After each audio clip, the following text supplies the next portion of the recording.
तर इकडे उमेदवारी अर्ज भरण्यापूर्वी रामदास तडस यांनी देखील मोठं शक्ती प्रदर्शन केलंय। वर्ध्यामध्ये महायुतीकडून भव्य रॅलीचं आयोजन करण्यात आलंय। या उमेदवारी अर्ज भरण्याच्या रॅलीमध्ये मोठ्या संख्येनं वर्धाकर जनता जी आहे ती या ठिकाणी उपस्थित झालेली आहे।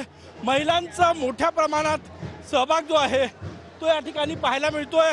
स्वतः उपमुख्यमंत्री देवेंद्र फडणवीस आणि भाजपचे प्रदेशाध्यक्ष चंद्रशेखर बावनकुळे यांच्या उपस्थितीमध्ये जे आहे ते या ठिकाणी रामदास तडस ही रॅली घेऊन निघालेले आहेत आणि थोड्याच वेळात जिल्हाधिकारी कार्यालयात ही रॅली पोहोचणार आहे।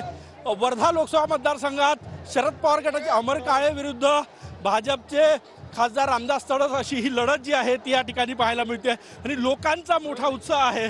काही कार्यकर्ते माझ्यासोबत आहे भाजपचे, त्यांना विचारूया, सर काय सांगणार, किती मोठा विश्वास आहे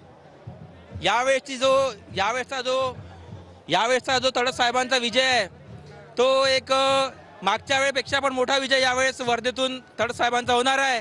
जय श्रीराम। तडस साहेब यावेळी मागच्या पेक्षा जास्त मतांना निवडून येणार आहे हे आम्ही भाजपाचे सर्व कार्यकर्ते आणि नगरसेवक म्हणून मी तुम्हाला सांगतो। किती लोक आले आज? कमीत कमी याच्यामध्ये आज कमीत कमी 10,000च्या वर लोक आहे। सुभाष घाटे आपल्या सोबत आहे। सुभाष भाऊ काय सांगणार, किती मोठा रिस्पॉन्स तुम्हाला या रॅलीत मिळतोय आणि तिसऱ्यांदा तुम्ही निवडणूक लढताय तुमचा उमेदवार? या रॅलीमध्ये चांगला रिस्पॉन्स आहे आणि आमची हॅट्रिक या ठिकाणी निश्चितच पक्की आहे। आज तो जो जनसैलाब उभळला आहे